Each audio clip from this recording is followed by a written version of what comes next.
We came to Waynesville because God was doing something and we wanted to be a part of it. And that's McLain's story to a T. I am McLain Youngwood, and I attend Gateway Church.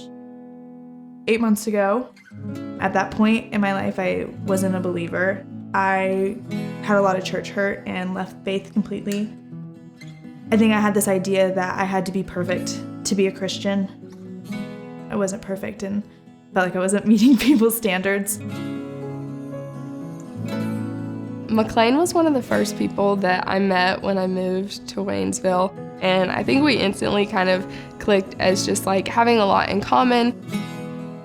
Corey came into the picture, and she was somebody who I could be open and honest and vulnerable with about my story. I never really had somebody who just accepted me and looked at me with love and as a friend. I started praying, and others who were a part of the launch team started praying specifically for McLain. Meanwhile, she's been praying that somebody would come into her life to be a part of that journey with her. So around that same time, I was able to invite McLain to come to our church. I remember the first day I showed up, I left church crying my eyes out because I had things turning in me. Corey and I start going on walks and having these deep conversations. Corey just loved God so much, and she wasn't scared to let him see the vulnerable side of her. Just hearing how God had transformed her, it just opened my eyes to also realizing how God could do the same for me.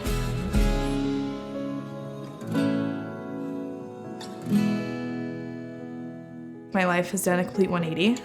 In every sense of the manner. I don't even recognize the person I was a year ago. Today, I feel like I can breathe again.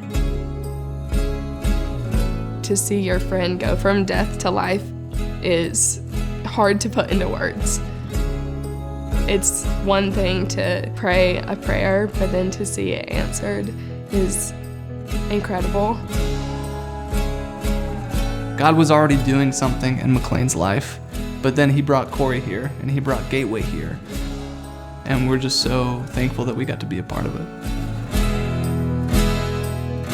To know that there's joy in the morning, and that there's hope tomorrow, and that God is rooting for me, and that God loves me. I think that's something that has been insane, learning how big that love is.